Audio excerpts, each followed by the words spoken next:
Sir cast का एक ये भी सीन है कि कास्ट का मतलब ही लोअर कास्ट होता है। जो अपर कास्ट जो है वो तो इनविजिबल है, और जो लोअर कास्ट है उसमें ही कास्ट विजिबल है। जैसे आपने देवता की बात करी, हाँ, अब जाट तो अपनी गाड़ी के पीछे लिख सकता है जाट देवता। हाँ, अब कोई दलित थोड़ी ना लिख सकता है कि वो हाँ, ये देवता हाँ, वो नहीं ये देवता है। ना, तो हाँ ये मैं क्या समझ गया क्या बात। सीन है ये? ये ना एक एक रिसेंट चीज है, ये पिछले 50 साल में। एक तो ये है कि जो अब जब हम कास्ट को जब समझते हैं, हम्म वो मोस्टली लीगल फ्रेमवर्क बहुत इंपॉर्टेंट हो गया है। हम्म तो जो लीगल फ्रेमवर्क में किस तरह से क्लासिफाई होता है, आप शेड्यूल्ड कास्ट हैं, हम्म ओबीसी हैं, और हम्म बाकी के जो हैं जनरल हो जाते हैं। हम्म जनरल का मतलब है कि आपका कोई कास्ट के थ्रू आइडेंटिफिकेशन नहीं होती, राइट। हम्म आप एक जनरल कैटेगरी में आ गए, उसके बाद आप जो हम्म मर्जी हो।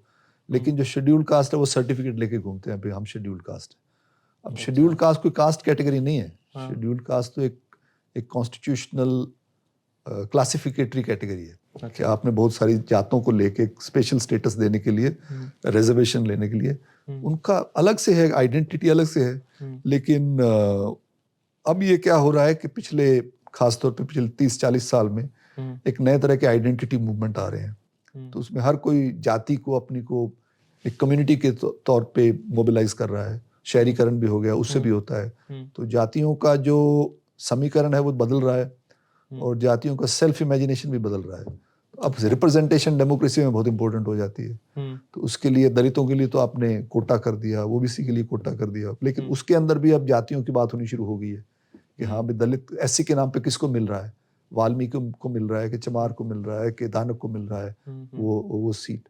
अब वो उसके साथ साथ जो एक नया मिडिल क्लास डेवलप होता है, वो अपनी प्राइड की भी बात करने लगता है। पंजाब के दोआबा रीजन में जाएंगे, वो कहेंगे पुत चमारा दे, बड़ा प्राउडली लिखते हैं, चमार भी लिखते हैं अपने चमार उसमें आर्मी पीछे। जैसे यूपी में भी हाँ, है। चमार आर्मी यूपी में बन गई।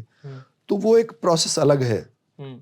लेकिन जो दूसरी बात आपने कही कि हमारा जो सिस्टम है वो इस तरह से उसने जो अपर कास्ट लोग हैं, जिनको traditionally general category upper caste, उनको एक कास्टलेसनेस हाँ। का एडवांटेज है कि भाई हम तो कास्ट में बिलीव नहीं करते। लेकिन वो अपने आप में सच्चाई नहीं है। एक हमारे एंथ्रोपोलॉजिस्ट हैं हार्वर्ड यूनिवर्सिटी में, उन्होंने किताब लिखी है caste of merit, Ajantha Subramanyam. तो वो सारा शो करते हैं कि किस तरह से जो जो जो आईआईटी में ट्रेन होते हैं 1960s and 70s में, वो mostly they were Brahmins or other upper caste from Tamil Nadu, and then how they, even when they go to California, वो सिलिकॉन वैली में जाके अपना सॉफ्टवेयर में जाते हैं, तो वहाँ पे भी उनका कास्ट का जो है, they continue to carry those identities. तो पब्लिक स्फेयर में तो है, लेकिन आप जाटों में देखिए, शादी तो जाटों में ही होगी ना। 95% 90 to 95% मैरिजेस जो हैं, सो कॉल्ड लव मैरिजेस भी, वो विद इन कास्ट क्लस्टर ही होती हैं। ये नहीं है कि उनका कास्ट है नहीं। और वो अब कास्ट को यूज भी खूब करते हैं। जो नई कास्ट एसोसिएशंस बन रही हैं, अलग अलग तरह के, ब्राह्मण महासभा मिल जाएगी आपको, अग्रवालों ने जाट महासभा, जाट कॉलेज है, जाट बड़ा अपना कंसोलिडेट होके, जैसे आपको हरियाणा नहीं में। लग रहा है ये बहुत ज्यादा डिवाइड कर रहे हैं सोसाइटी को आपस में ही?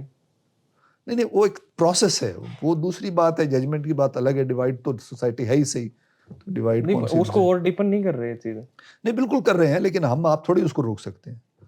लेकिन मैं ये कह रहा हूँ, एज ए प्रोसेस लोगों के पास लगता है कि हाँ भाई, अब ये मेरे सांगवान मेरी जात बिरादरी का है, तो ये दिल्ली में बैठा है, इसको कोई अफसर जान पहचान का होगा, उसके साथ बना के रखो। कोई ब्याह शादी पे इनवाइट भी करेंगे, आपके साथ संस्था भी बनाएंगे, और संस्था के थ्रू ये है कि थोड़ी सिक्योरिटी मिलती है लोगों को, और तो कोई है नहीं आपको देखने वाला, सरकार इंश्योरेंस देती नहीं है। तो ये जो न्यू लिबरल कैपिटलिज्म आया, उससे भी लोगों में पर्सनल लेवल पे इनसिक्योरिटी बहुत थिंग और बैड थिंग? मैं ये कह रहा हूँ, गुड बैड की बात नहीं है। ये बात ये है कि जो आदमी उसको प्रमोट कर रहा है, उसके प्रमोट करने के रीजन है। हम कह सकते हैं, वैल्यू जजमेंट दे सकते हैं, ये तो सब गलत कर रहे हैं, लेकिन क्यों जाते हैं लोग उस सब महासभा में?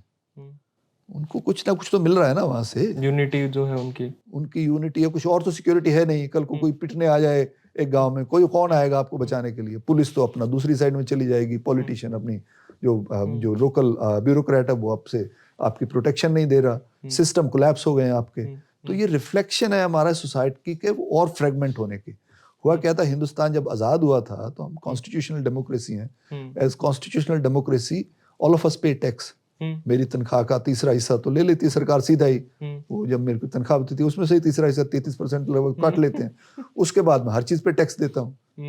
मेरे को सोफा खरीदना है तो उस पर जीएसटी देनी है, खाना खरीदना है तो उस पर खरीदनी है, पानी पे भी जीएसटी है, हर चीज़ पे जीएसटी है तो हर चीज़ पे टैक्स भी देते हैं। प्रोटेक्शन क्या है मेरे को, रिटर्न में क्या मिलता है? कोई है आपको सिक्योरिटी?